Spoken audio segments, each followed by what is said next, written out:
लक्ष्मी के पति लक्ष्मण की चिता की राख अभी ठंडी भी नहीं हुई थी कि वो अपने प्रेमी किशन के घर में बैठ गई। सारी जात बिरादरी में उसे की थू थू हो रही थी।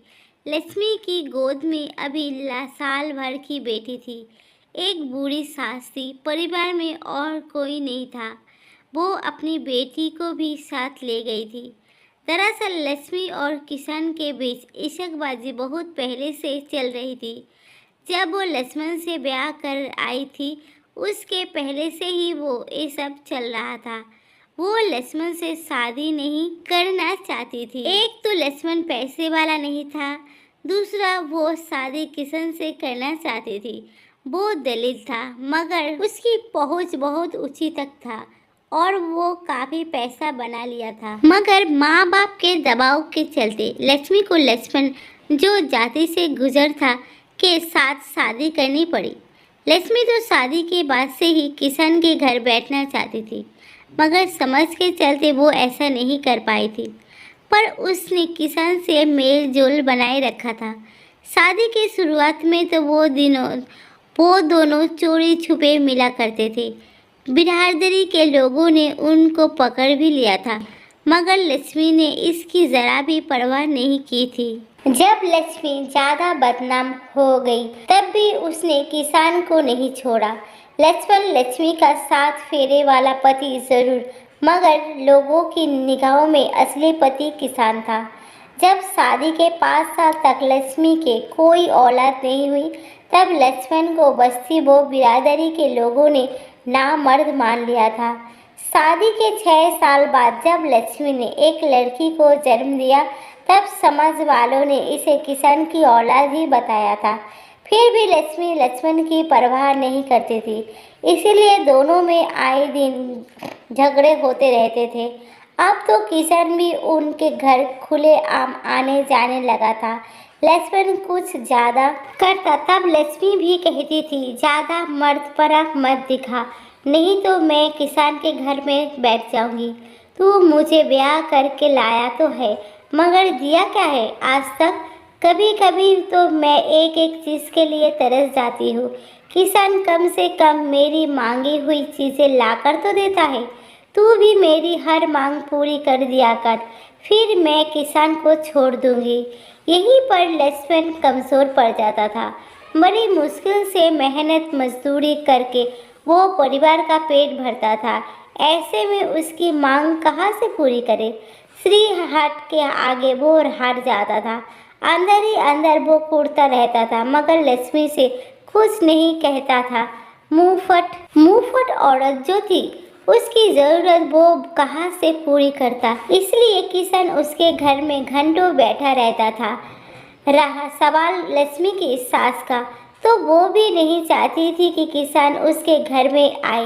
एक दिन उसकी सास ने कह भी दिया था, बहू, पराए मर्द के साथ हंस हंस कर बातें करना, घर में घंटों बिठा कर रखना एक शादीशुदा औरत को शोभा नहीं देता है। सास का इतना कहना था कि लक्ष्मी आग बबूला हो गई और बोली, बुढ़िया, ज़्यादा उपदेश मत दे, वरना चुपचाप पड़ी रहा। तेरा बेटा जब मेरी मांगे पूरी नहीं कर सकता है, तब क्यों की तूने उसके साथ मेरी शादी? अगर तेरा बेटा मेरी मांगे पूरी कर दे, तब मैं छोड़ दूंगी उसे। एक तो मैं तेरे बेटे के साथ फेरे नहीं लेना चाहती थी, मगर मेरे माता पिता ने दबाव डालकर तेरे बेटे से फेरे करवा दिए। आप चुपचाप घर में बैठी रह, अपनी गज भर की जबान मत चलाना, वरना मैं किसान के घर में बैठने में ज़रा भी देर नहीं करूँगी। उस दिन लक्ष्मी ने अपनी सास को ऐसी कड़वी दवा पिलाई कि वो फिर कुछ ना बोल सकी। किसान अब बेझिझक लक्ष्मी के घर आने लगा। लक्ष्मी की हर मांग वो पूरी करता। वो बन सवर कर रहने लगी। कभी कभी वो किसान के साथ मेला और बाजार भी जाने लगी। शुरू में तो बस्ती वालों ने भी उन पर खूब उंगलियां उठाई, पर बाद में वो भी ठंड पड़ गए। बस्ती वाले अब कहते थे कि लक्ष्मी के एक नहीं बल्कि दो पति है, फेरे वाला असली पति और बिना फेरे वाला दूसरा पति। मगर बिना फेरे वाला ही उसका असली पति बना हुआ था। इस तरह दिन बीत रहे थे।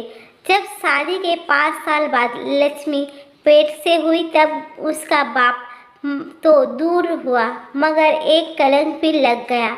लक्ष्मी के पेट में जो बच्चा पल रहा था वो लक्ष्मण का नहीं, किसान का था। मगर लक्ष्मी जानती थी कि वो बच्चा लक्ष्मण का ही है। बस्ती वालों ने एक ही रट पकड़ रखी थी कि ये बच्चा किसान का ही है, मगर जहर का ये घूंट उसे पीना था। बस्ती वाले कुछ भी कहे, मगर सास को खेलने के लिए खिलौना मिल गया। लक्ष्मण पिता बन गया और नामर्दी से उसका पीछा छूट गया। बस्ती वाले और रिश्तेदार सब लक्ष्मण को ही कोसते कि तू कैसा मर्द है जो अपनी जुरू को किसान के पास जाने से रोक नहीं सकता। घर में आकर किसान तेरी जोरू पर डोरे डाल रहे हैं, फिर भी तू नामर्द बना हुआ है। निकल क्यों नहीं देता उसे? लक्ष्मण को तू अपनी लुगाई का खसम नहीं लगता है, बल्कि तेरी जुरू का खसम किसान लगता है। लक्ष्मण इस तरह के ना जाने कितने लांछन बस्ती वाले और रिश्तेदारों के मुंह से सुनता था, मगर वो एक कान से सुनता और दूसरे कान से निकाल देता, क्योंकि लक्ष्मी किसी का कहना नहीं मानती थी। कई महीने से एक पुल बन रहा था, वहाँ लक्ष्मण भी मजदूरी कर रहा था, मगर अचानक एक दिन पुल का एक हिस्सा गिर गया। 6 मजदूर उसमें दब गए, उनमें लक्ष्मण भी था।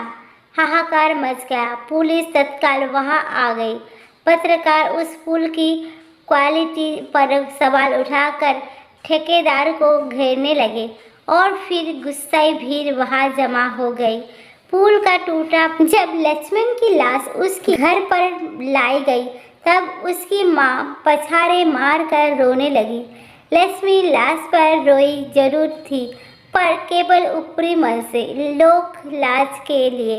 उसकी आंखों में आंसू जरूर थे, मगर वो अब खुद को आज़ाद मान रही थी। समाज की निगाहों में लक्ष्मी विधवा जरूर हो गई थी, मगर वो अपने को विधवा कहाँ मान रही थी। मलबा उठाया गया। उन 6 लाशों को पुलिस ने पोस्टमार्टम करवाया और उनके परिवारों को लाश सौंप दी। पति नाम का जो सामाजिक खुटा था, उससे वो छुटकारा पा गई थी। लक्ष्मण तो मिट्टी में समा गया, मगर समाज के रीति रिवाज के मुताबिक 13वीं की रस्में भी निकली थी।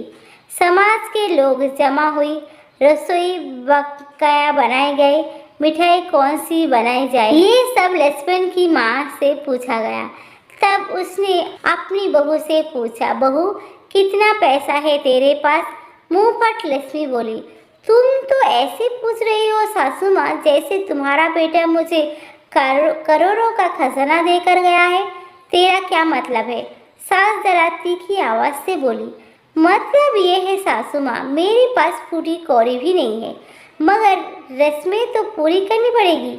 तुम करो, वो तुम्हारा बेटा था। लक्ष्मी ने आवाज दिया, जैसे तेरा कुछ भी नहीं लगता था। वो सवाल करते हुए सास बोली, करना तो पड़ेगा, बिरादरी में नाक कटवानी है क्या? देखो अम्मा, तुम जानो और तुम्हारा काम जाने। मैंने पहले ही कह दिया कि मेरे पास देने को फूटी कौड़ी नहीं है। इनकार करते हुए लक्ष्मी बोली, ऐसे इनकार करने से काम कैसे चलेगा?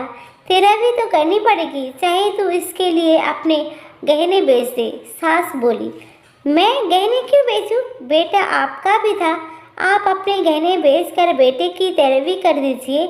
उल्टे गले पड़ते हुए लक्ष्मी बोली। सास बहू के बीच लड़ाई से छिड़ गई। दोनों इस बात पर अड़ी रही। बिरादरी वालों ने देखा, दोनों जानी दुश्मन की तरह अपनी अपनी बात पर अड़ी हुई थी। लोगों के समझाने का कोई असर भी नहीं पड़ रहा था। तब भी तुम दोनों मिलकर फैसला कर लेना, कब कह कर चले गए। सास ने कभी अपनी बहू के सामने मुंह नहीं खोला। लक्ष्मी कम नहीं पड़ी। एक का बेटा था तो दूसरे का पति, मगर किसी को लक्ष्मण के मरने का गम नहीं था। तब लक्ष्मी ने एक फैसला लिया। कुछ कपड़े बैग में रखे, साथ में गहने भी, और अपनी बच्ची को उठाकर वो बोली, अम्मा जी, मैं जा रही हूँ। कहाँ जा रही है? सास ने जरा गुस्से से पूछा। मैं किसान के घर में बैठ रही हूँ।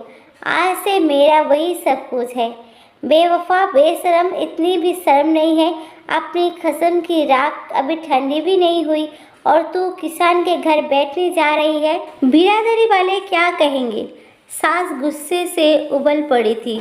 आगे फिर उसी गुस्से से बोली, जब से इस घर में आई है, ना बेटे को सुख से जीने दिया और ना मुझे। ना जाने किस जन्म का वैर निकल रही है। मुझसे सास का बरबराना जारी था, मगर लक्ष्मी को ना रुकना था, ना वो रुकी। चुपचाप झोपड़ी से वो बाहर चली गई। सारी बस्ती ने उसे जाते देखा, मगर कोई कुछ भी नहीं बोला।